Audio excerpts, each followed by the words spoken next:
Hello, everyone, and welcome to the Lizard Brains podcast. I'm your host, DJ Alessandrini. I'm joined by my co-host, Tom O'Gorman. Tom, how's it going?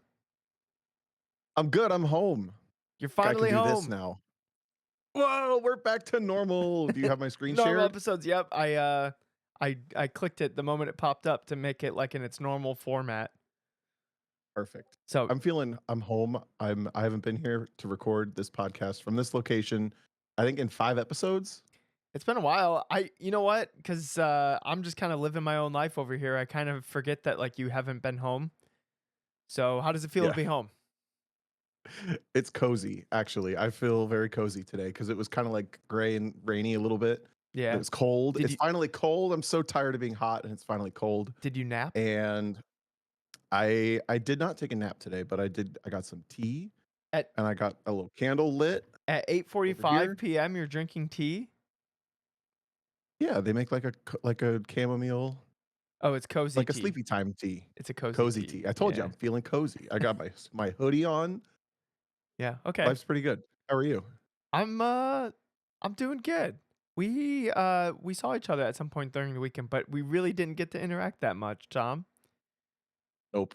Nope. That was mostly my fault. You were busy racing cars. I was, yes. Yeah. Do you want to talk about your weekend first? What I- else? You did a lot this weekend. I had fun on the Mid-Ohio thing that I didn't want to talk about last week. There was a last year at the company I work for.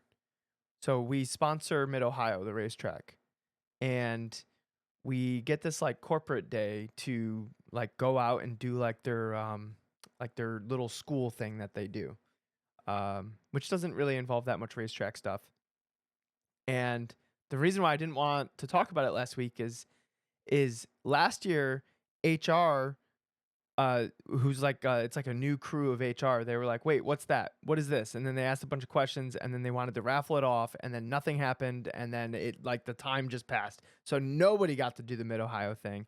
And what we wanted to do is we wanted to use and invite people from like different parts of the organization to be like, "Hey guys, this is what we do on a racetrack, and like this is part of the passion, and this is part of."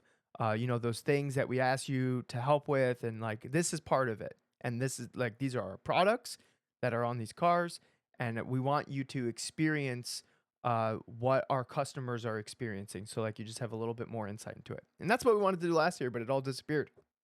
So the reason why I didn't want to talk about it is I don't know who in the office listens to the podcast, and I didn't want it to get shut down last second. So we did it secretly. And we went and there was a corporate day at Mid-Ohio, and it went super well. One person got out of their car at the end of the thing. All the instructors go out, and they like take passengers with, and they like do like a mock wheel-to-wheel race. So I got to see my coworkers get in and out of these cars, and like one guy, he got out of the car and he went, "These people are crazy. That is the most wild thing." And he's like half running away from the cars. Like that was the most wild thing I've ever done. And you could like he has like his face is all red, and he has like his like forehead's vascular. You could tell he was so hyped up. Like there was so much adrenaline flowing through this man's body. It was just super, super, super cool to see all these people who they help in the process, but the Hawk is a very small company inside a very big company, and we leverage a lot of the big parts of the company to make it possible. So most of the people that are interacting with the different aspects that like Hawk needs is they don't know anything about motorsports. They might be like car people, but they know zero about motorsports. Yeah. So it was super cool seeing everyone get like their first like little taste of motorsports. And I hope there's some very ruined lives, and I can now it's going to be a little bit easier to get these people to go to some autocross events. That's what I'm hoping. Or at least come play Mario Kart on Mondays. Yeah, actually, I started talking about Mario Kart at some point, and people were like, "Wait, where are you doing that?" And they're like, "Oh, is that in conference room C? I was wondering what you guys are doing in there." So we might be adding some more Mario Karters on my Monday businessy business meeting, which is what it's called on Teams. So Which is basically Fight Club. the thing is Fight Club's kind of secretive. I kind of openly talk about it. That's what I'm saying. You're supposed. Whoa, oh, I thought you were. I was gonna say you're gonna need to make it more like Fight Club eventually, because this HR department sounds like they're just a real peach. Oh, I just they just don't know. It's like here's the biggest thing with motorsports and working, and I'm sure there's people in the industry that listen to this too, but it's so like people don't know what they don't know. And as we've discussed like in this podcast before many times, as part of like the Dunning-Kruger effect, is you can't help somebody past the Dunning-Kruger curve. Like you can't explain to somebody who doesn't know enough to know that they don't know enough that they don't know enough. It's like almost impossible. So a lot of the office is full of that. Like people, everyone drives to work. I know driving. I like, oh, racing, that's dangerous. Like, like it's and it is dangerous to some regard, but like this mid Ohio school, like I don't see how anything bad could happen. It's so tame to like what actual like racing would be, but it's a good representation of like performance driving. Um, Yeah. so HR got a hold of it and they thought, oh my god, our employees are gonna die, and it's like, no, nope, that's not what's gonna happen. Yeah. Yeah. So anyways, that was great. That was super fun to watch. While I was doing that, you were doing something on Thursday that you were most excited about. I was so excited about our Thursday. Dang, we both had awesome Thursdays. My Thursday was our track day at Pit Race, which it was just awesome, and I'm super proud of our event. Um, which you guys, if you've been listening for at least 6 or 7 months, ASM started ASM events, and we started hosting test days primarily before grid life events, because there's just not a lot of practice built into grid life at all. And we've had good success with like just make it affordable, get a track that's affordable for us. For instance, pit race for the day we rented it was $19,000. So we have to obviously charge something, but my goal is to put on the track day that I want to be a part of. And I feel like I've been doing this long enough, and I've been operating track days especially long enough, that I know how to get what I want from the drivers. And also doing test days for experienced drivers and HPDE advanced drivers and above is like kind of cake. Like everyone knows what they're doing. There's not a lot. It's like very baseline. Here's the expectations for today. Don't disappoint me. Have fun. That's how Um, that's how Aaron's winning Formula Chili cook-off was. It's like everyone there was like really established. Like they were. It's honestly like after going to that event, you realize how much like how much harder it is to have like beginner and intermediate groups at track days. Like that takes mhm. 90% of the bandwidth to run the event is helping the ducklings along. Yeah. Yeah, especially when you have to do instructors and all that stuff. That's just a lot. But Yeah. um, so yeah, we had the track. We ran like 8:30 to 5:30, and then we had the skid pad also from 11 to 7. So we set up an autocross course that I didn't even really get to drive, other than I sort of like half-assed setting it up. And then we set up a drift course that kind of intertwined between the autocross course. You didn't get to see any of that, did you? No, I Is I that mean, set up still? what was set up when I got there on Saturday and people were drifting it, or was that something different? So imagine what you saw. Okay, obviously I'll just describe it for the audio. I don't know where I was going with all that. We basically set up an autocross course, and then if you've seen like drift skid pads, they usually do these big wide sweepy arcs because they just want to carry like some good amount of speed going Sideways. sideways, like Yeah. second, third gear. Yeah, so they don't really like need a lot of specifics. They just want like 7 pin cones that they can just go like make giant sweepers around. So we did that. We made giant sweepers through an autocross course, and then we had like it was basically our friends drifting. It was Andy and Pete and Dakota and a couple other people tried it. Katil tried it. Lichty tried it. Ryan Christoph tried it. I don't know who else did it, but I know that Andy and Pete were just throwing people in their cars like, try drifting, try drifting. Who was the And best natural? Because I saw a video Everyone from one person, and he looked really solid. who was that? Ryan Christoph. He looks so So I solid. didn't get I'm not surprised by that. I didn't get to see Ryan try it. I was over there when Aaron and Eric were trying it, and Aaron was uncomfortable being near walls, so he instead of doing the course that would kind of like go close and away from the wall, he would just go in the middle and like throw the car around and play there. And then Nice. Eric was trying to follow the course, so he was like kind of looking like he was worse at it, but I think he was doing a better job of it because he was like trying to follow the route. But Aaron got to drive Pete's car, which is an LS7 swapped BMW with a sequential in it. And so it's like 700 some horsepower. It's crazy. And then Andy's car is an FRS with an LS3, I think, put in it. They're all the Ooh, I same, don't know. Tom. They're all the same. It's a V8. And that one's much harder to drive. And that's the one Eric was driving too. So there was like variables, right? But they had a blast. And by the end of the weekend, Aaron stopped racing after race 2. And all by the end of the weekend, he couldn't stop talking about getting a drift car. Oh And no. every time he would bring it up, he would justify like, "Oh, so my wife really likes drifting. My wife really likes drifting." I'm like, Aaron, I think you really like drifting too. It's, you know what? Racers are the best at mental gymnastics. We are absolute professionals at mental gymnastics. Yes, it was funny to I'm getting watch. it for the wife. Um, Yes, yes, that's it. Especially like of all the people we know, Aaron Lichty being the one that like hones it on drifting would be hilarious. That's like a plot twist no one saw coming. Well, Jeremy Swenson honing in on drifting was a plot twist. No, no, no, that one makes sense because he had No. like Corvettes, and then before that he had like a Pontiac G8, like that fully fit. Aaron's like a Porsche guy. Yeah, he's gonna build a Porsche drift car. It's gonna be a 944 with a LS3 in it. He was asking questions about Mustangs. I was like, what? Who are you? Well, I mean, hold Okay, on. Aaron got a Corvette. Now he's got a taste of that America. yeah, that's true. Yeah. Fair. Uh, so yeah, the skid pad was fun, and then because this was wild. Actually, I've never experienced this before. We didn't really have a lot of people take us up on the skid pad, so it was like kind of our personal playground for the day. And then like there were like 5 or 6 people doing autocross runs. Like David Coletti came up and he said he did like 70 runs. Nice. Um, I think that's what he said. Anyway, so we had some autocrossers there, but by the end, the autocrossers mostly finished up kind of early. There was a couple people trying drifting for the first time in their autocross cars. Like there was like an NB Miata with STR stickers on it for autocross, and Nice. he was just like he put his street tires on the back, like bad ones, and was just trying to drift. But he was trying to drift the autocross course, and it was like really fun to watch.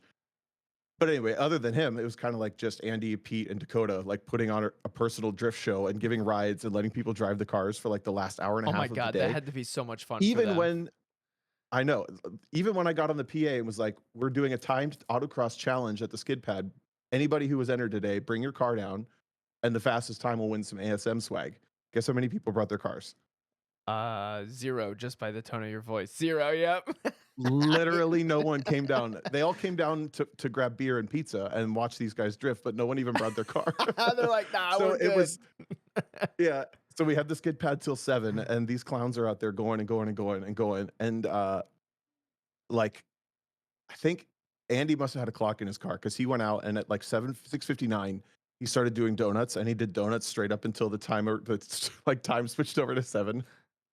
And then Dakota's like running around already in his face, like covered in tire dust. He's like, best day ever. Oh, So that that was really sounds fun. awesome.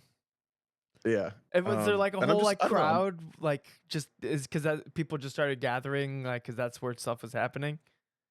Yeah. So then we did a block party that night, and it started like the pizza got there at like 6 o'clock. So the skid pad was still running for an hour. Yeah. There were people down there like having pizza, and I was playing music. And shout out to Zebulon, who sponsored our block party or our paddock party at Solar Nationals. They also sponsored this one. And then also Colton Wade sponsored this one through Future Frontrunners, which is his women's scholarship in motorsports thing, and just his race team, regular guy racing. So thanks for the pizza and beer to those people. Yeah, cool. And yeah, we had a super good day. That sounds pretty awesome. I drove Richard's Miata. I drove one of the other front running Sunday Cup Fits. I drove Okay, hold on. What? The whole Sunday Cup world needs to know. Did you get lap times in both of them? Honestly, I know I did, but I don't know what I ran. I didn't have a timer in either car like actively as I Oh, drove them. So both of those drivers know what I did, but I don't actually know what I did. are those drivers listeners of the podcast? Well, I think Richard does. I don't know if Richard Chris Rice listens. does. I'm not sure if Chris does either. At least we've never So I seen drove him both of interact. those. Yeah. It's kind of wild actually. I want to talk about this for a second. For Sunday Cup cars, they're 25 to 1 power to weight, I believe. Yep. Is it 22 and a half or 25 to I 1? think it's 25. Okay, so they're slow. They're Newsflash, kind of everyone. modifiable, but yeah, but they're like legit slow, like slower than B spec, I think. And adjusting what I know of pit race to make the straightest, most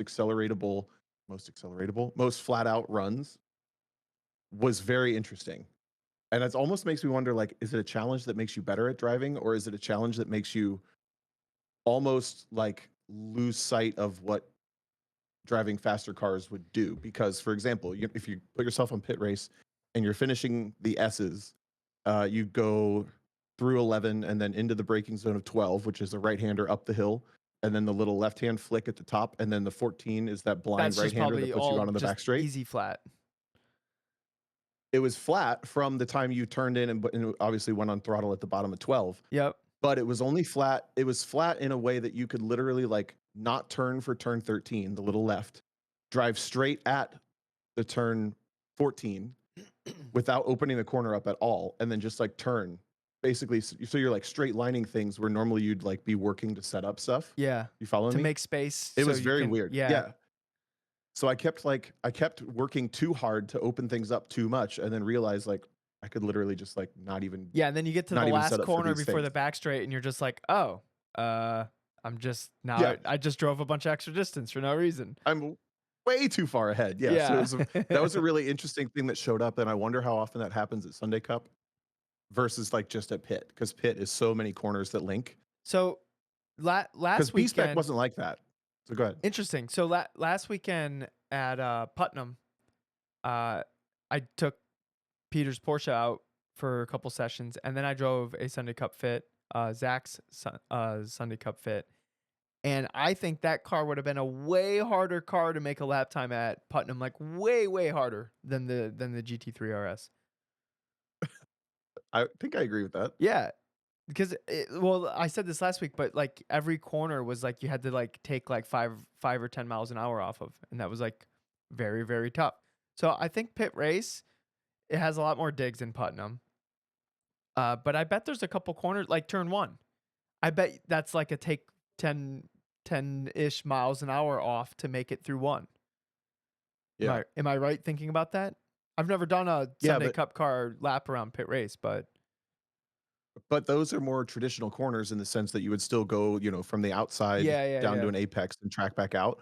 But that classic version of a racing line was out the window like multiple times at pit race in a Sunday Cup car, Interesting. because because there was so little power that instead of trying to stay so far ahead of this track, I bet NCM would be similar, but I can't think of many other racetracks that are like that offer that layout, that style of corner where you can like let the car get behind because it's slow enough to stay ahead. Um, so if anything, that's where I was thinking, in hindsight, if anything, I was trying too hard to stay too far ahead of these cars. Like I said, I don't know what my lap times were, but it was interesting to drive. It was like, I mean, it's basically a stock power Miata with weight put in it, Yeah. and then a fit, which is obviously like we've all driven them. They're not fast, but they're plenty competent. Um, You said it and was then what else nothing did I like drive? you said it was nothing like B spec. Was that due to the like less grip on the tires or I think it's just in B spec we only race traditional road courses. We never raced a track like Pitt or NCM or something. oh, But now gotcha. I'd have to go back and look and see if like 10 years later as a driver would I have noticed little things like that I didn't notice back then? I don't know. Yeah, or maybe you were doing it back then, but like it was just so ingrained into what you were doing that like you were so dialed into that like B spec car that maybe some other method wasn't like readily apparent. Yeah, maybe. I drove Christoph's TCRX. TCRX, yeah. See the the 1.5 turbo CRX with the tube frame front end and all that. Yep. Looks like a prototype If you car. guys, it's so cool and very interesting to drive. I have to say, like, that's probably the most interesting GLTC car because nothing else has a tube frame front end that you can work so freely with. And I might be overstepping my bounds of like what that car even is. But in my understanding, Ryan has basically like fully custom engineered the entire front end of that car for getting like the powertrain in there, the suspension in there, all the stuff in the tube frame stuff to make that car work. And it's like probably got a crazy high potential, but that's also so many moving parts. So there are like these little nuances that are kind of weird. Like it doesn't self center on the steering wheel yet, anyway. So you're driving, and it took me like 6 hours to process. Like, why did that feel so weird? It wasn't self centering.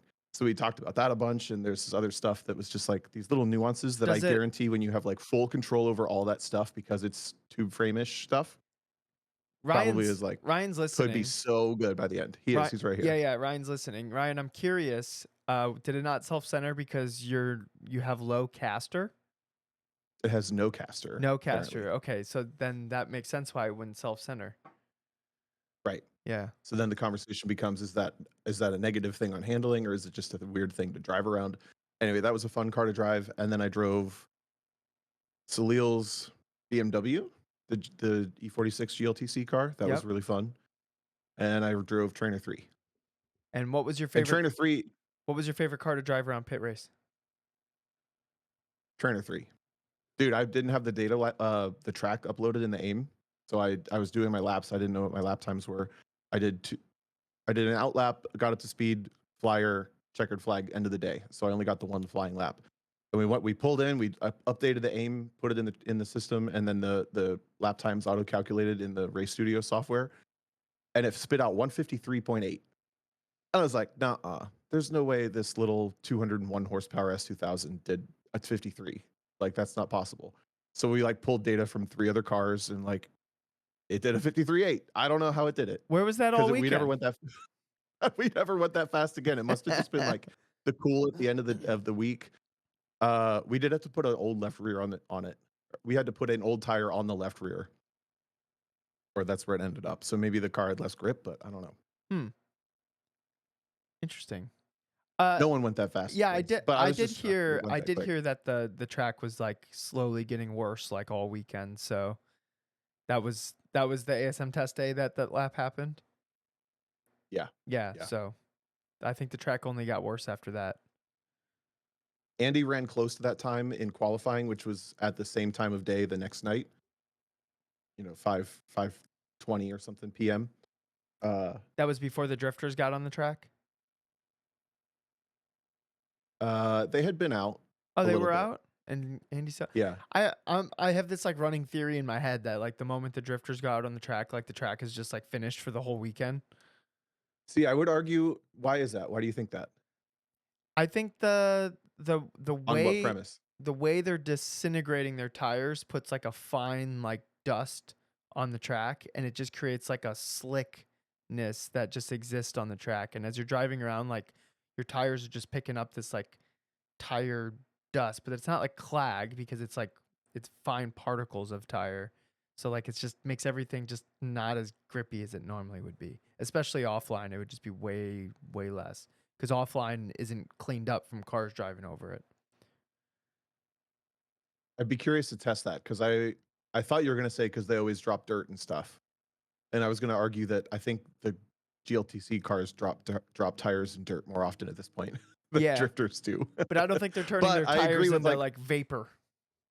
right. That's the thing is I don't know what that tire does on the surface, other than to say they're mostly not driving on the racing line. So it's only if you really go offline that you would end up on that But because that drifters yeah, but kind of drive the opposite line. that dust still gets like shuffled around and I bet like over time it just kind of like the gust of wind that comes by with a car and just it driving over. I bet over time it just kind of like ends up on the side of the racetrack and it's Yeah, not really maybe like affecting an the extreme racetrack. version of standing at an autocross all day, and then you just like You're wipe your nose at yeah, the you're end. You're just like, covered oh, I'm in grit. filthy. Like I Yeah, remember at Lime Rock and we were like paddocked like in the like turn one basically like you had the front straight and then the single left hand corner on the track and where we were paddocked was like like in the armpit of turn one.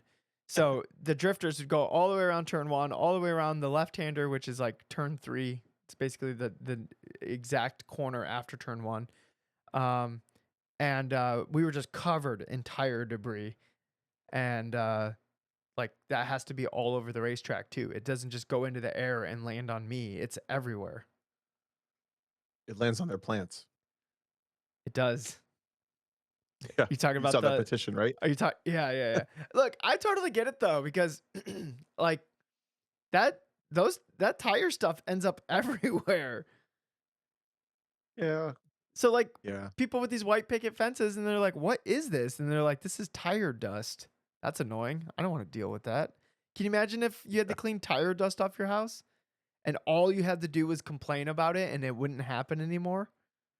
I was gonna say I can't imagine a reality where I would notice tire dust on my house. I bet if you had enough I free can't. time I you don't know would. how bored that would have to be. Yeah, that's yeah, okay.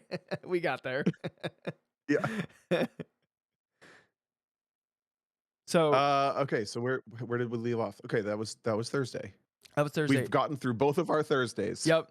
On Friday, so every year, my old high school they invite alumni Oh yeah, yeah, of yeah. the band, of like the marching band to come by and play in like the marching band with all the students. And I always try to, like when we're in the stands, like playing the stand music, I always try to sit with like the students and like just interact with them and like basically make a fool out of myself. And at one point, I was getting valve oil for one of the trumpeters because her valve was sticking and she was just gonna deal with it. I'm like, no, no, no, you're not gonna deal with that. Like, come on, we gotta play music. And I like ran over and got my valve oil, and then she started taking apart her trumpet. I'm like, no, you can shoot it through the bottom. She's like, oh, I was told not to do that. And then I explained like why you shouldn't do that all the time, but we're about to play, so like you should just get some valve oil in there. And she turned to her classmate, and Tom, this is how I know I made it. She turned to her classmate and went, "He's so cool."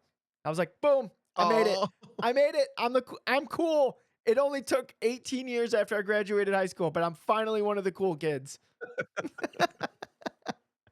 well, to a band nerd. Let's not Uh, lose sight. let's hold on. Let's not put an asterisk on this, Tom. I love it. No, no, I know, I know. But DJ, we all think you're so cool. okay. And then probably like 10 minutes after that, one of the other alum bandmates that was holding like a bass clarinet, she asked, "Oh, what year did you graduate?" And I said, "Oh, 2006." And she went, "That's the year I was born." And I'm like, "Oh, Jesus, why did you say that?" I like stumbled like I got shot. And I was like, "Why?" That's hilarious. Also, what is this person marching a bass clarinet for? I think that's just Do you probably see this the picture? yeah, I think that's probably just the instrument that she played, and she's like, "Yeah, I want to play it again." Those are I think those are Okay. relatively expensive instruments. So, like she I'm probably sure. I mean, she was only 1 year out of high school, so she probably played that and then was like, "Yeah, I'll come and play like with, like she probably has still plenty of friends that are still in the band." So she comes by Yeah. and plays the instrument that she likes, and I'm not gonna yuck somebody's yum, Tom. No, I was in marching band. I've never seen someone march a bass clarinet. It's basically a clarinet that goes down to your knees. And I've never seen someone march one of those Whitney before. said that they had those march in high school. I don't remember if they marched. I feel like you don't hear them anyways, let's be honest. All you hear is the trumpets It, and the tubas all and you hear is trombones. trumpet and drumline. Yeah. Yeah. So, um, but anyways, I had a ton of fun. It's the band was really suffering after COVID.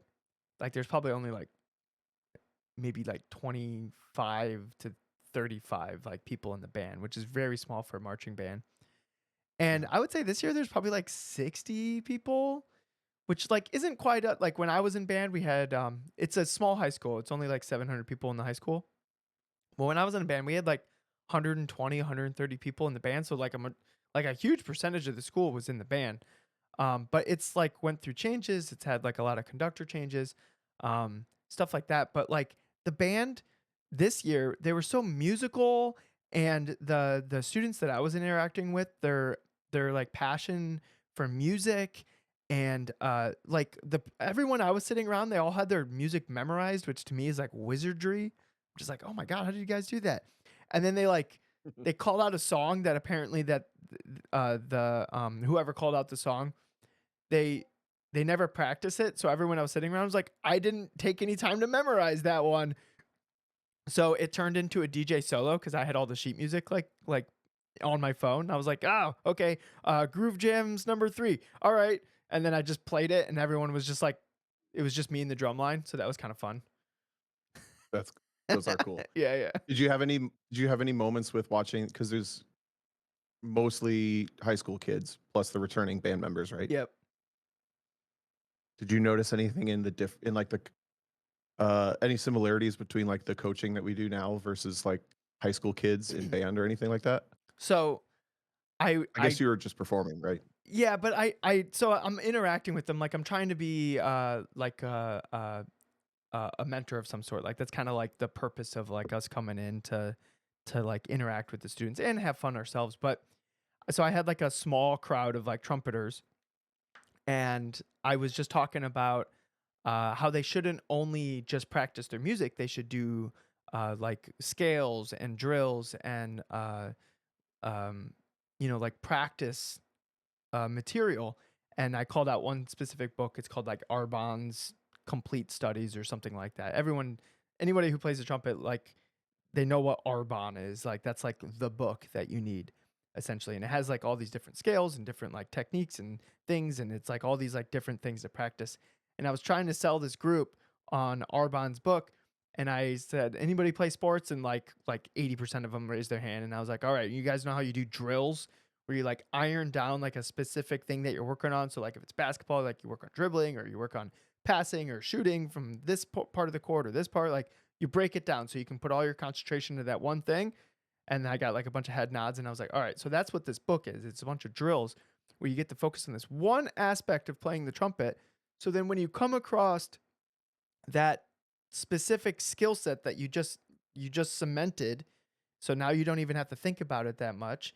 Now when you come across that music, it's not too overwhelming because your bandwidth is thinking about all these other things, and now you can just focus on sounding musical because you have already created this technique and this whatever it is that you practice in the study book, you've already practiced it into something that you're just able to do. So I saw some of them on their phones like looking up the book after, and I was like, yes, yes, yes. That's cool. So uh that was really rewarding. Um Maybe if I was just like the weird old guy, it wouldn't have been as much as rewarding. But I like felt like it actually mattered. Um there was this one kid that I was hanging out with last year. He was a freshman last year, and I sat next to him because the director told me that he's really good, but like he thinks he's gonna quit. And I was like, well, I'll hang out with him for the day. So I was just like, this was last year, and I was just giving him like compliments, like, wow, you're really good, like you're solid at this. And then he like came off the field after playing like the halftime show, and I'd be like, I could hear your sound. You added so much to the band. I was just saying stuff like this. Um, and last year he wasn't really interacting with anybody. Uh, because all his friends were outside of band. That's why the director was just kind of thought he was going to quit. It's because like Yeah. he wasn't like making friends in the band. This year I like was looking around for him and I thought, oh no, he quit. And then I saw him, and the reason why I didn't see him at first is he was turned around backwards and he was just like a little celebrity in like a pocket of like friends, and they were all like clowning and laughing and having a good time. And I was thinking, okay, he's hooked. He's in. He's like Yeah. he's good. He's good now. Like he has like a little bit of a crew in the band. I could still tell exactly what parts he was playing. His sound was so good. So it was cool like seeing that like this one kid that was kind of on the brink, like he like pulled through, and like now like I think music is going to be at least in high school, like it will be like one of his things, which was cool. That's so cool. That's like soul. Yeah, it really is. Yeah, 100% like soul. Yeah. The movie we're talking about. That also, oh, I just lost it. I was just gonna say that I all of my friends that I made in high school were because of band. Because I went to a high school with a bunch of people I didn't like from my grade school or didn't know. They were all the cool kids and I wasn't basically. And then I walked in as shy little me, like, oh my god, this is a high school of 1,600 people. Oh my god, oh my god, oh my Wow, that's a god. huge high school. All male, 1,600 boy high school. Yeah, wow. Cincinnati Catholic school things. But then like marching band, 130 people, 2 weeks of band camp. You got friends by the end of it. It's good. Yep. Yep. Yeah, it was cool. It makes me like I live 3 hours from where my high school is, so it's not really feasible for me to like help in any meaningful way. I just show up once a year and do the homecoming thing. But it kind of makes me think that it would be kind of cool. I wish I was better at the trumpet where like I think I have something to like to help, but I'm not like an authority on the subject and I don't want to like pretend to be. Um Mm.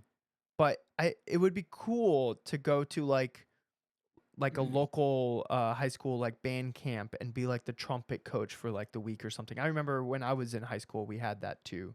And that was always really cool, but they were always like such amazing players that like it was like instant like I'm going to listen to what he has to say. But I don't think I would be that amazing, so like I don't know if like and I know people's like you know kid brains are going to like work a little different. I don't necessarily have Exactly. to be Yeah. amazing at the trumpet for me to be like, "Damn, I want to learn something from him." That might be just like, you know, a small percentage of the brains. Um but it felt really rewarding and like meaningful, like my time spent in Michigan like that evening. That's cool. That was Friday? Yep, that was Friday. You were hanging out at a racetrack. I was hanging out with a bunch of band nerds. Yeah, then you came to the track the next day. Yep. That's cool. What'd you do Sunday? Because you left the track Saturday. Did you go Uh, hiking? we were supposed to go hiking, and then I was too tired, so we did a Gotcha. whole lot of Dude, nothing. I woke up at the racetrack on Sunday morning. I was staying in the trailer, Andy's trailer. And as I was like getting out of bed, I was like, I need to go home. I'm done. Like I have no more gas in the tank. This is 5 weeks of of like running out of steam, running out of steam, running out of steam. Sunday morning, I just need to go home. So we finished, loaded up pretty quickly, and then I was like, and there and was still a half day of the racetrack with all my friends there, and I was just like, I need to go home. and you just I'm left. out of here. Bye. I did, yeah. I figured. Yeah. Well, welcome home. When's the next time you're leaving your house? Thursday morning. What are you going to? Watkins Glen for WRL this weekend. Oh, cool. Yeah, You're racing. I take it. I'm racing. That'll be fun. Tom, you've driven so much this year. I know. It's Yeah, it's been good. That was one of the goals. Remember, I was thinking about that the other day. We set our goals at the beginning of this year, and one of mine was drive more, and I'm driving a lot more. But one of mine was also film. Oh, I was so disappointed with myself on our test day. I didn't realize that we didn't get a grid worker from pit race, so I was working grid for basically the first half of the day, and I'm a little anal about like not there maybe could have been a way that I like changed the grid system and then just like wasn't down there, but then I wouldn't have been paying attention to anything at all and it would have been a little more out of control. So I'm a little more anal with that stuff when I'm in charge of the day. Anyway, what it led to is when I drove all 5 cars that I listed off earlier, my camera was up at the trailer and the cars were down in grid with my helmet and the track was already like there. Duh. So I like just got in the cars and I did what I did. I'm like, at the end of the day, I didn't film those. Damn it. Ah, that would have been But I five thought like, fun videos. I know, I know, I know, I know. But Ah, I've at least gotten a couple of them. That was kind of my flop of the weekend. It was like not getting anything on video. what's the lesson learned there? Do you just like walk around with a GoPro in your back pocket, or do you Well, I put it in have the your helmet GoPro. bag? I think I need to keep it in my helmet bag, and I think I need to. Because if you're gonna drive a car, you're gonna have a helmet, and if you're gonna drive a car, you should probably have something to record it. Right. The reason I didn't have it with me because it needed charging, so it was up at the trailer charging, and then instead of making time to take the extra 5 minutes to go get it, it was like, you know how quickly some like a 5 minute detour can turn your entire racetrack day into like a totally different day. Yep. I wasn't willing to like have that risk, so I just didn't go do that. All right. Ah, Here's the solution, Tom. It's like a fifteen tell me. dollar like external battery pack where you just hook like a USB cord so you could throw that into you're like, "Oh crap, I got to charge my camera." Well, I got my battery pack charged. I'm going to plug this into the camera and I'm going to throw all of it into my helmet bag. Yeah, so charging pack, camera in the helmet bag. It always goes back on the charger. I'm gonna get a system for this, Yeah. and there's gonna be like a weekly Tom Drives video. Well, that's why I think like I the just don't know what year that's gonna happen. yeah. That's why I think the battery pack like mixed into that equation, it gives you don't have to be as perfect. You don't have to be as diligent. Like you always have like a backup. Like you can always make it work. Unless you don't plug it in and you just open up like your helmet bag and you're like, "Oh, the battery's dead," because it's not like you can have that thing hooked up to the camera when it's on your head. Yeah, Yeah, but I'll get there. you'll get there.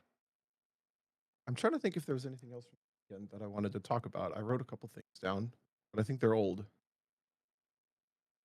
Did you have any? What did you do at the track? You just hung out, went home.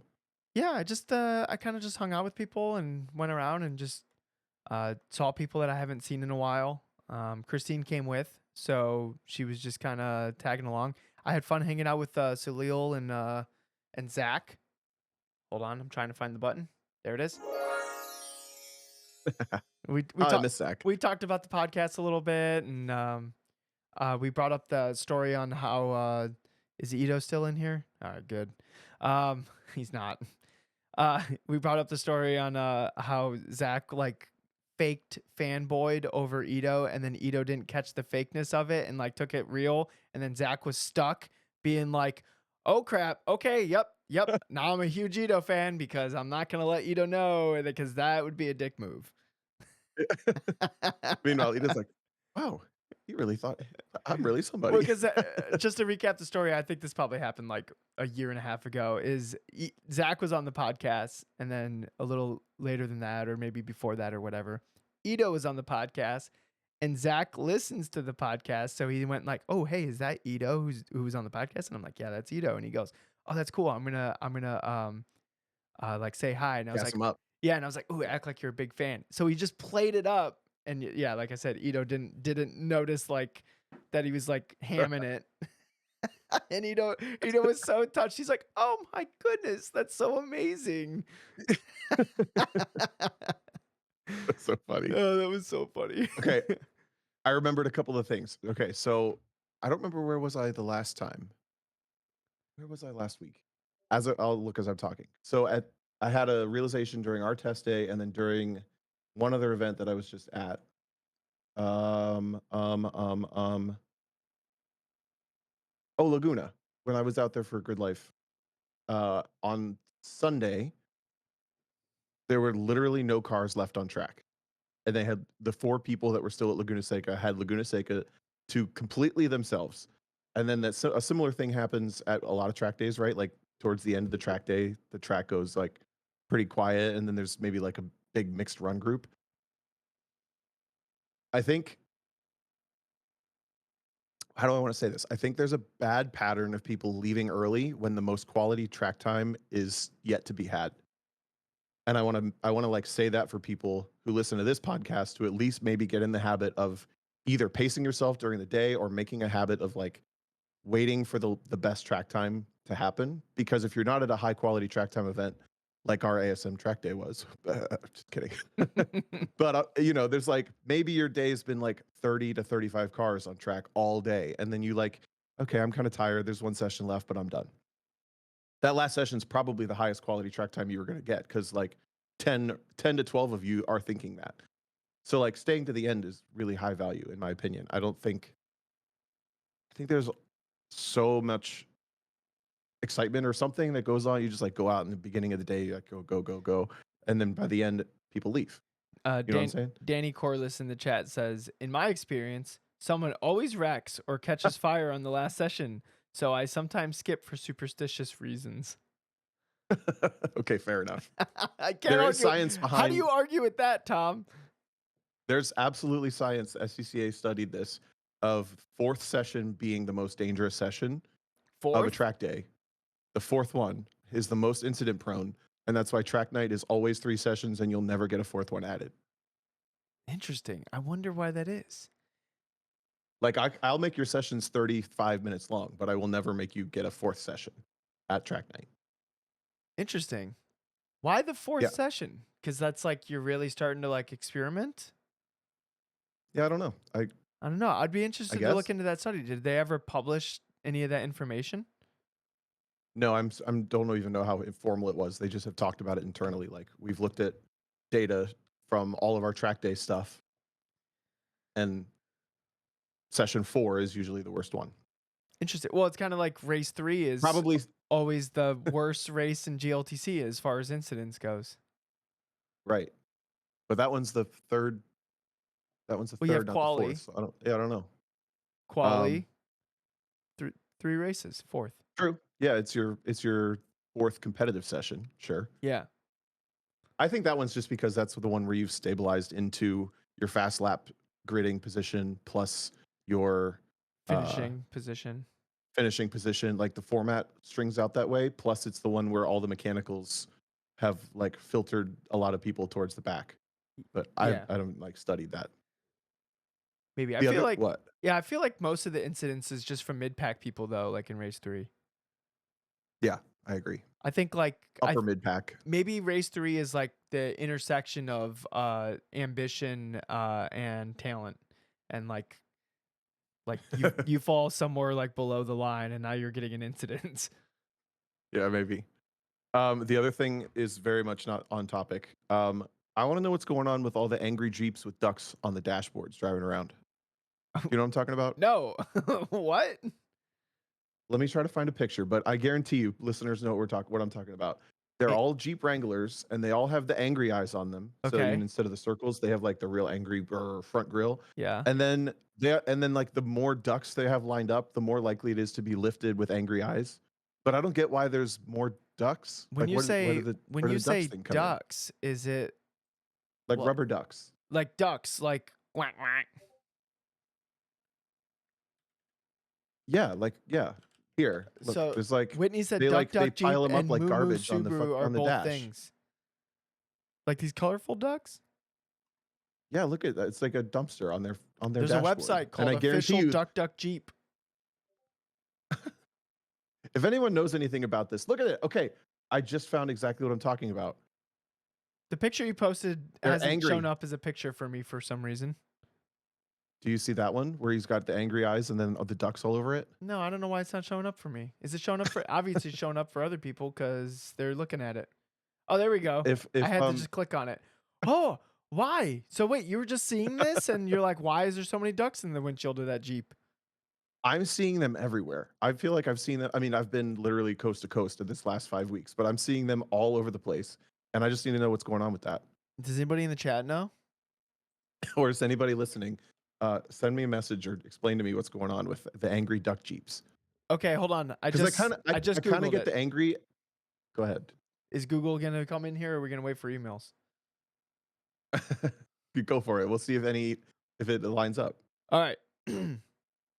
uh this is AI Google like giving me a overview, but it says quote, duck duck Jeep, end quote, is a trend where Jeep enthusiasts attach rubber ducks to other Jeeps to spread kindness and create a sense of community. The tradition began in 2020 when Allison Parliament of Ontario, Canada, bought rubber ducks from a convenience store and left one on another Jeep owner's vehicle with a note that said, "Have a great day." The gesture was intended to spread cheer during the pandemic. The trend has since taken off, spreading to Jeep communities in the United States and other countries. Anyone can participate in Jeep ducking, regardless whether they own a Jeep. The ducks come in a variety of shapes, sizes, and designs. Jeep ducking is one of several Jeep related crazes, along with the Jeep wave and Jeep stacking. Okay. So, what you Or just I put it don't on know their where the hood? angry eyes fit into that. That's But just a Jeep okay. thing. I guess all of it's just a Jeep thing. But I wrote it down. I was interested enough in noticing it enough to put it in my notes for the podcast. So there we are. What's the Moo Moo Subaru? Is that just the same thing but with like cow figurines? I don't know. I drive a Subaru and I have never been moo-mooed. I can tell you that. Never been moo-mooed. Somebody throw that in the things that we've said channel in the Discord. Uh, Hey, we should do that question. That was pretty good. I've run out of things for my weekend. okay, same. I just can't wait to see somebody add I've never been moo-mooed into the Who Said What Discord chat. That's amazing. Sometimes, do you ever look through there? You ever look through that chat and go like, when did I say this? Or when did you ever do that, Tom? You know what I'm talking about? I do, and I'm yes, I'm going back and looking at it right now. Apparently, the most recent one is that's fine. You sit over there and fart. I don't remember when that happened. I don't know who said that. Hey, Yeah, there's a monkey in that apartment. I remember that one. And then, but Dad, I'm passionate. And apparently, that was me saying something during the uh, Yeah, there's some good Gran ones in Turismo here. movie. Anyways, there was a good question. I'll read it. Go David. ahead, do the thing first. Oh, beep, beep.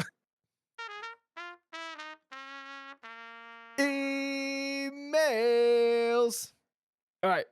So David Zeman writes in, when did you get the idea that someone would be willing to pay you for your driver coaching? Was it external factors such as lots of people asking you to hop in their cars as a driver slash passenger, internal factors such as competing and winning at a certain level, or none of the above and you just went in blind without thinking about whether you should or not?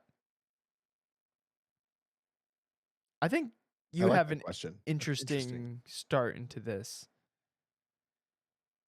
You Well, going way back, yeah, I mean, going way back, I got hired to do my first Evo school as an instructor when I was 17. And when he called me, I was like, "What? Like, why? I'm I don't feel like I know what I'm doing." Like at that time, I'd done one set of national events in a season, um, but I guess I had no reason to say no, so I did it, and I was kind of uncomfortable the whole time because I was a 17-year-old instructing people in their nice cars, and part of it is you're driving other cars, and like the first school I had like a Porsche like 996 turbo, and I had like a Corvette, and that's like blowing my mind that I'm supposed to drive these cars, but it went great. So I've been instructing autocross since then. It's like half my life. Um, but I really didn't focus on coaching until after I got dropped by Honda because I didn't need to. But I started accidentally coaching through all the years that I was racing. When I would go to track days, my friends would let me drive their cars or ask me to drive their cars either to get a reference lap for like a lap time or just to get setup feedback. So like in 2015, I think I drove Eric Coutille's Civic when he was still like an STL car. I drove your car the first year you had it out. It's just like it was really common for me to drive cars, and I always wanted to like make it worth their while to trust me with their car because that was fun for me. And this was mostly at Grid Life and SCCA events, but through that, I built what became my coaching model. After I got dropped by Honda, I was like just unemployed and I had no game plan at all. And I knew that I had the ability to like put driver coaching out there as a service that I offer and probably get paid for it. But I had to like learn how all that worked. And I kind of knew from talking to some of my friends what the basic like private day rate should be. It's way more money than I thought I was worth charging for, but I just put it out there as like, this is my flat rate, $1,000 a day plus all my expenses covered. That's what my private rate is. But then I built these other models that were like go to Grid Life and coach. At the time, I was trying to coach 10 drivers in a weekend. I eventually cut that down to 5. Um, and I was very successful with that grassroots audience, but I still to this day have not cracked through to like the next tier that's paying me private rate all the time. Um, So to answer the question, the first time I got into instructing was because it was offered to me, and then the decision to make it basically a part of my life, part of my work, like where I make income, was necessity because I didn't know what I was going to do. And I've found that I enjoy coaching mixed in with other stuff, but I do not enjoy coaching when it's the only thing I'm doing. So like this year's been way better with the balance of coaching, time spent coaching versus time doing other things. So for you, it wasn't. it wasn't like a specific moment where you're like, "Oh, I," besides you getting dropped by Honda, but at that point you already knew that like people are getting some value out of your input, right? You just weren't sure how much value. Uh, but with the Evo thing, like that was probably, were you helping people like at autocross events before that? Like you would drive No, their not car and really. no? Just that Well, Evo thing was completely out of the blue then. I was a constant co-driver, meaning like I never owned my own car, Yeah. but that's about it. I had won a couple of events and stuff, but I really have no idea why he chose to call me at that point in my autocrossing. Yeah, I gotcha. Big swing. I mean, I would do like regional autocross schools and stuff like that. Like I would come out and help. And honestly, a lot of that was because you got to drive a bunch of different cars like at the end of the day. Because like then it would just open up and you just get like tons of keys thrown around and you got to drive a bunch of interesting things. Um, but that was probably like my first exposure to it, where like you start like explaining something to somebody in the way that you understand it, and then you see it like resonate with them, and like they get like instant improvement, or at least like you see them like heading in the direction that it will net a a better autocross run in the future at some point. That was probably my first like into like that was like my first exposure to like driver coaching, was just autocross, just helping out for free. And then where I really got to like cut my teeth and figure out what works and what doesn't is I had my own car, but I just wanted to help split the cost. So I had a co-driver that was like also helping tire warm, and I would help him and his wife like throughout the year. And there's probably a lot of things that I was trying to explain that maybe confused them or maybe didn't confuse them. And like it was like a bunch of trial and error of like what works, what doesn't, and then use that to help my friends.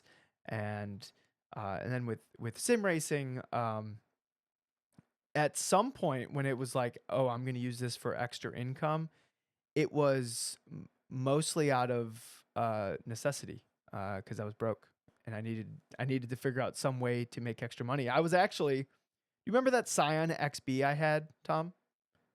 Yes. I got that in the thinking I was going to Uber drive for like extra cash. That's why I got that car. Uh, Hmm. but then I thought, okay, well, I should maybe, before I like go out and drive like any, not to discount like doing Uber driving. But anybody that can like drive a car can basically Uber drive. And I was like, maybe I can make extra money like putting myself out there for like the iRacing coaching. And I just had a first couple takers on it. And from there, it was just kind of like, okay, yeah, people are willing to. I remember I started my rates like so low, where it really didn't make any sense. And when I first started, the sessions were way too long. People would peter out, and then we would just be like, it would kind of just turn into like frustration for them because like their just concentration was gone. And I've learned a lot over the years of like doing the iRacing coaching, uh, and yeah, just at some point it just like through word of mouth and obviously the podcast. When I was doing YouTube videos, I got a lot of coaching business from that because people would reach out, like people that only saw me because it was on YouTube. I was getting a lot of coaching. Um, and all that experience, like it definitely transitions into real life. But I think both of us were in a position where it felt like it was out of necessity because we needed money. It wasn't like a like career path or whatever. You know what I mean? Yeah, yeah. The two parts of his question that I feel like I still have something to say about would be, at first, the hardest part is like for me anyway, putting myself out there. What felt like for the first time officially, quote unquote, officially as a coach, Yeah. and like posting. I did a Facebook post that was like, here are the events that I'm coaching at. Here's my rates. Here's what the service is going to offer. Like I put all my services on the ASM website, so it became much more official. Even after doing it sort of under the table for a year or two, and it took me like 8 hours to get the balls to post it. Like I wrote it all out, and then I like almost had a panic attack, I think, and Yep. like really, really, really had to like walk away, distract myself, come back to it because it felt like a massive deal. And in hindsight, it wasn't as massive, but I still struggle with the difference in, um, Asking for money. with, Remember just monetizing the podcast, we well, were like kind of freaking out about it. yeah, I hate asking for money, but I think the reason that it really like gets there is like the difference in operating as a driver versus a coach within motorsports. When there's money involved, when there's a service involved, when there's someone else's performance and expectation on the line, I have struggled for the last like 2 years with where's my personal value versus my is value? Yeah, where's my personal value versus like my value as a coach? Does that make sense? And I'm nervous that like one bad coaching session will ruin my like personal reputation in motorsports entirely. It's like this high stress thing. So that's part of the reason I don't love doing it literally full time. Uh, and then the second part was, I guess, we didn't answer the question of when we felt confident enough to do it. I don't know if Uh, I it was like ever already built did. in there. Yeah, I think There I wasn't like a think the single best moment. coaches don't think they know everything. Yeah, Yeah, there wasn't like a single moment where you're like, I could I can do this. It's kind of like for me it was just like safe. You like start with like safer. Like I remember the first time I was coaching somebody that was faster than me in iRacing, and I was like, hmm, I remember I stressed so much about the data lap, and then once we started like talking and like troubleshooting their lap together, I realized that the fact that my data lap wasn't faster, it didn't matter because there was like still like just the conversation was giving the driver exactly. value. Um, and I think after that point, that was like a turning point for me. I'm like, literally, it's just two brains working on the same problem, like all the time. It's I'm not doing it all on my own, and they're not doing it all on their own. They're literally hiring help. Whether and like, and sometimes I'm sure it's happened. Well, I wouldn't like to admit it, but I'm sure I've done a coaching session where the person came away from it and maybe after like some like thought they're like, I don't know if I really got anything out of that. I'm sure that's happened at some point through all the Yeah. sessions I've done. Um, but for the most part, I shouldn't have any like existential dread going into it because for the most part, I know that I'm creating value for that person. Yeah. Do you have any issues with like well, I guess I'll be curious the more you might lean into this, but do you have any issues with committing the time to coaching, knowing that that means it's time you can't do your own thing, driving Y- basically? Yeah, dude. So a lot of this happens when I'm not competing. Like I'll like work schedules around to like, oh, I'm going to do this race or I'm going to this event this weekend or whatever. I can't coach, right? I haven't missed an event because I had like a coaching uh engagement. That's like the perks of coaching on iRacing is I have like a lot of flexibility of how I can move things around. But I can imagine if you were like and I'm sure it'll happen at some point, but like missing competitions that you otherwise could have done because like you need to make money coaching instead. And Yeah. that would be a tough balance because like those competitions is what keeps you sharp. It's what keeps you hungry. Um and To an extent relevant. yeah, relevant, right? So it's like it would be a really hard balance to have that be a career and still be able to race yourself. Like that would be really Yeah. tough. I struggle with that too, but I've struggled with that for years with just how do I make work? How do I make work work? Working in motorsports. That was a terrible sentence. But like every commentary job that might come my way, every coaching, of course, every uh, you know, maybe work for a race series, whatever it is. When you're working in motorsports, those immediately mean that you're not going to drive if you commit to those things. And that's so scary to me. Last year I kind of bit the bullet and was like, you know what? It's okay if I just don't drive a lot. And I hated it. It was just not fun by the end of the year. I think I drove 7 competitive events and I coached like, you know, a full calendar of year to work and make an income. We're complaining about very silly things, which is like I have to work to make money, but it does hit different when you're like working in the space that There's your passion yeah, and fun is there's too. not enough weekends to do both. Yeah. So like track night was the perfect job. Or like this podcast is perfect. This not that this is monetized or anything, but it's like a weeknight thing that's within the scope of motorsports. But like scheduling this or scheduling track night or whatever it was doesn't automatically mean that I can't go race something else.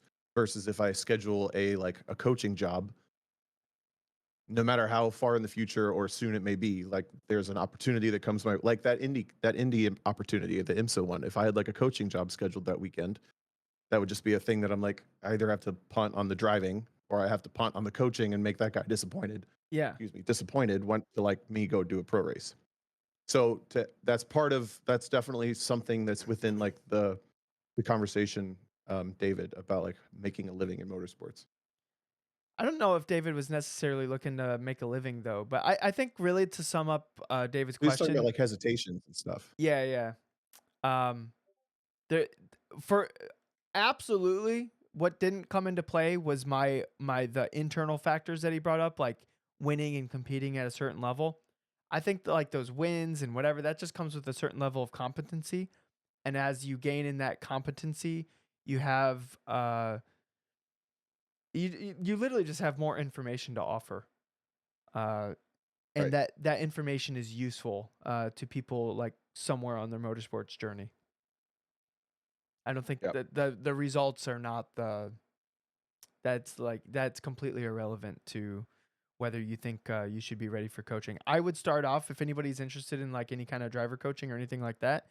Start off helping people for free and just see kind of how like is it effective? Is it working for them? Um, like you'll figure out like your style, like your thought process, the way you communicate, all that stuff. Yep. You have to do all that stuff for free for years before like you're ever gonna feel unless you're completely unaware, right? Unless you're because we see people like that too, where they're like completely unaware of themselves. Um, but Oh yeah. I think a good coach is always gonna have a reservation of like, this feels weird to ask people to pay me for this. Um, and it will always kind of feel like that on some level. At least I think it will. If it stops at some point, that'd be sick. But I don't know if I'd say you have to do it for free for sure that way. I would say you have to work on getting good at it. So like for all those years that I was autocross instructing, I was working on my dialogue with other people and verbalizing so things that make that's sense and years of learning what doing it things for don't make free. sense. Yeah. But it was years of doing it at a low level for 200 bucks a day. You know, that counts.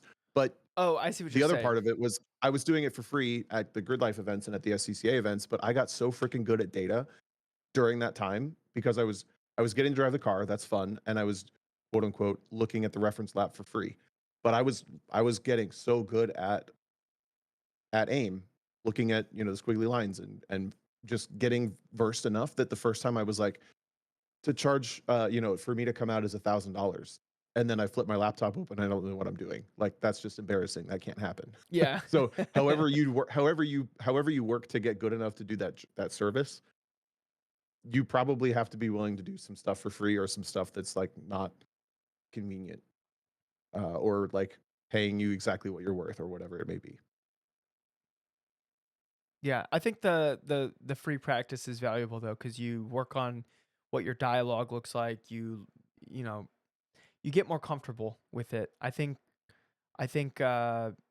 having those conversations to put two brains on a single problem are much easier with practice, Yes, and you get better agreed. at it constantly. It's just like anything. Like the more you do it, the better you get at it. I was trying to work with a couple drivers this weekend, and I noticed that my verbalizing of stuff was sloppier because I'm not coaching all the time this year. It's just like I wasn't as concise as I wanted to be. So yeah, it's a learned skill and a muscle that you have to work out all the time. Yeah, that's interesting that you're getting rusty at it. I mean, I'm sure you snapped like right back into it, but like that's cool that you like noticed you're like, "Oh shit. Oh, this like anything else like you can get rusty at." Yep. I used to I used to wait tables and I would talk all the time, just like all day I was just chatting and just socializing with people. And then after that job, I had a job where I would spend like sometimes 2 weeks and I wouldn't talk to a single person because I was just like a technician in a power plant, and it was like this whole water plant was my responsibility, and I was the only one there, and I would go in and do my responsibility, go back to my hotel, go in, do my responsibility, go back to my hotel, and I would do that for like weeks on end. And I found like even just talking to people I was like rusty at because I didn't do it like as much as I used to. Yeah. Yeah. I think the brain just works like that. Like as you don't do things, you just get like worse at them because your synapses and your pathways in your brains are it's just getting overwritten by other things that you're doing. So Yep. those pathways just aren't as like cleaned out as they should be, or like well trimmed or whatever. Another one, I did my first driver's meeting since CMP for our track day, and it was like definitely not as smooth as they used to be when I was doing them 3 times a week. Yep. Just just part of it. Yep. Yep. Wouldn't that be a cool You know what I'm superpower if realizing? All of this comes down to go ahead. Sorry, all of this comes down to communication. Like, this is all communication skills that we're talking about. Yeah, it really is. If you're good at communicating Sorry. with people, and you really have a handle on this driving thing, you'd make a great coach. Yep. Yep. What were you gonna say? What's interesting is Oh, something about the no, I was door. saying, wouldn't it be an awesome superpower if you never got rusty at anything? Like, however good you Oh, were at something, you could walk away from it for like a week, a year, a decade, and then you come right back and you're just as good at that thing still. Can you imagine how good we would be at everything? yeah. That would be amazing. I feel, as an adult, I just don't feel like I do all that much anymore. Like, I don't do that much of a variety of things. Yeah, probably not. Because you like as an adult, like you figure out like what are the things that actually interest you, and you're just gonna do those things. You're not gonna do a huge variety of things because I'd rather do the other thing. Yeah.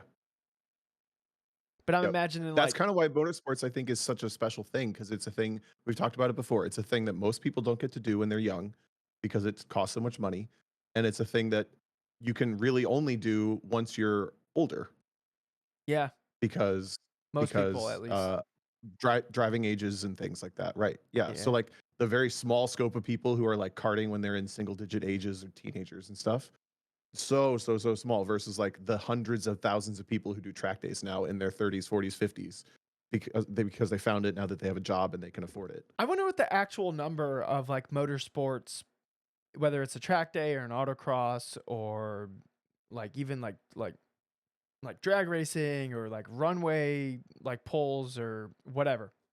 The if you all the unique individuals, I wonder how many people it actually is. I mean, should we guess? How I don't would you know. even I don't quantify even know that? how I would find that out. Well, I think you would look at it as far as like entries, like maybe Motorsports Reg has like that information. Uh, Well, sure. and then you could like gather other information from like other sanctioning bodies because it's not like they sign up every track organization. It would be actually really interesting to pull that data to see like how big is this like this niche of like extracurricular activities as an adult. Because like we could be Yeah. doing it, we could be fishing, we could be into hunting, we could be into mountain climbing. Like there's so many things to do in the world, and like this is the thing that like we came across, and we don't think about the other Uh, things because we're only thinking about this. right. Yeah, Meanwhile, other people are at weddings throwing money on the floor. yeah, like a bunch of lunatics. Or like going like think about his okay, to really put it into context, even though we don't really have any science going on here. All of the people that do motorsports, there are like tens of thousands of people who go to like a single sports stadium every weekend and just like watch one thing, right? Like a Yeah. football game or so that's like I guess tens of thousands of people come to races too. I was thinking like the small scale of people that actually do motorsports relative to like the tens of thousands and hundreds of thousands of people who go to like football games every year. Well, if you Were think about like every Sunday, there's probably I don't okay, somebody correct me if I'm wrong, but I think there's is there 32 teams in the NFL or is it 16? I don't remember. We'll just say It's 16. got to be more than 16. We'll say there's 16 teams and or maybe there's 18 teams because I know there's like a bye week or in there, and then like I think the regular season is 16 weeks or something. Because I haven't watched football in a very long time, so like somebody help me out here. 32. 32 teams. Yeah. Okay, so and then I think it's like a 16-week schedule. So I we can imagine that there's, let's say, 15 football games going on in the country, like every Sunday or Thursday or whatever. Like at least some point during the week, there's 15 different football games going on, and each of those stadiums holds like 70 to 100,000 people. So even just attending the football games is probably like close to 1 million people. Like they go to the arena and they watch a game. The Yeah. amount of people doing motorsports every week is so tiny compared to that. That's what I'm thinking. Yeah. Yeah. It's still a huge amount of people, though. I mean, like, there's still probably tens of millions of people who do it nationally. What? There's 330 million people in the country. Is that right? Yeah, you think we're like less than 1% of like the population. It's like, I was gonna go somewhere between like 2 and 5 million people. no, I think it's like maybe 10,000 people in a week. Hang on, you said in a week. I thought you were saying like just in general. You were talking motors. You were talking drag racing and You're talking all the like other stuff population who's done a single event ever in this year. in this year. I don't know. I don't know. I think it's This really is tiny. Like think of how small the community is though. Like how often, like here's the thing, like how often do you like watch a lap from somebody that you've never heard of, and that lap is just like crushes, and you're like, wow, that could have been like a lap in like IMSA, like pole position. I guess I don't really see videos like that often. Meaning I don't get videos of just people I don't know. I'm watching videos of my friends usually. If Because like that lap is like the 0.01% of like the talent pool, right? And depending on how large the pool of drivers is like how close like that talent pool is going to be. Now, okay, hold on. I was thinking just the US. If we add Europe into the mix, then it's going to be definitely way more people. People in Europe waste, like the percentage of population in Europe races way more than the US. We do nothing compared to them. I don't know though if you did all the scope of like oval racing and drag racing and all that stuff. I keep forgetting about other racing that I don't pay attention to. I I would bet actually be really curious. I don't know if there's like an oval racing or drag racing culture in Europe at all. I've never looked that up. I'm gonna have to look that up. I know there's one in Australia. Sure, and I know that drifting's huge in especially like Northern Europe, Scandinavia stuff. Uh, but I've never really seen other than like banger racing. Do you know what banger racing is? No. I'm sure you've seen videos of it. It's like these little ovals. I think it's mostly in the UK. These little ovals, and they're like right up against a guardrail, and you're in these absolute crap can cars. And I can't really tell ever if the goal is to race or crash into each other, but it's like a 50-50 split of they're like driving around and racing, but then there's other cars that are just crashing. It's worth looking up. It's a lot of crashing though. If you don't like watching cars crash, I'm trying to figure some out of it's pretty brutal. what the see, these are just people that attend motorsport stuff is when I Google it. Yeah, not participate. Yeah, I literally total number of motorsports participants 2023, and it's just people like who gets the biggest crowd sizes. That's literally what came up in Google here, which is not helping. Well, if anyone has any science on this, our um our gut conversation would be very interested to hear the science behind Yeah, I what we're talking about. may literally reach out to us if you know how to get this data or who would have this data. Please reach out to us. Like I think that could even be an episode. I think that'd be actually kind of interesting to just like where do we fall in like we already feel like weirdos. Let's be honest. Like we're definitely weird. So Yeah, but we're somewhere between hobby horse and football fan. That's for sure. I think we're You closer know to what hobby hobby horsing horse. is? We might be. Hobby horse is where they like act like they're riding a horse, right? Yeah, but they're in a gymnasium and they're just running around with a stick between their legs. Yeah, yeah, yeah, yeah. Hey, you shut your mouth, Tom. I forget what documentary I watched, but it is serious business. It was the video I showed you, the guy that was making fun of it, and then he went and did it, and he was like, Oh, "Okay, that was really hard." yeah. That gave me a new appreciation for hobby horsing, Yeah. Tom. By the end of it, he was like, "It's still pretty stupid, but it's also really hard."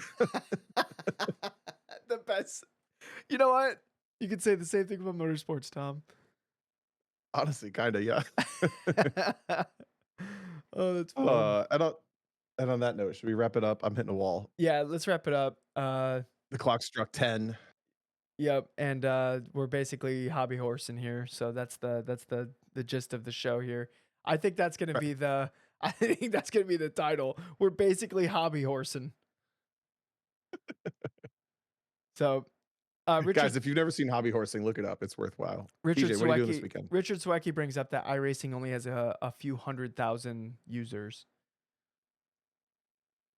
That's actually probably a really good measure because iRacing has a I bet iRacing has a pretty high quantity percentage-wise of each discipline of motorsports participants subscribed. Yeah. Like, I bet there's 20% of autocrossers who have iRacing, 20% of road racers, 20% of oval. Like, it's a pretty good chunk of I bet a there's a little lot bit of of I everybody. bet there's like and 20%, maybe even 50% of the people on that service actually haven't raced anything ever. And that like Yeah. they're sim racers. Um so Dorks. uh, that was me. I had to get Wow. it in there and made myself laugh. All right.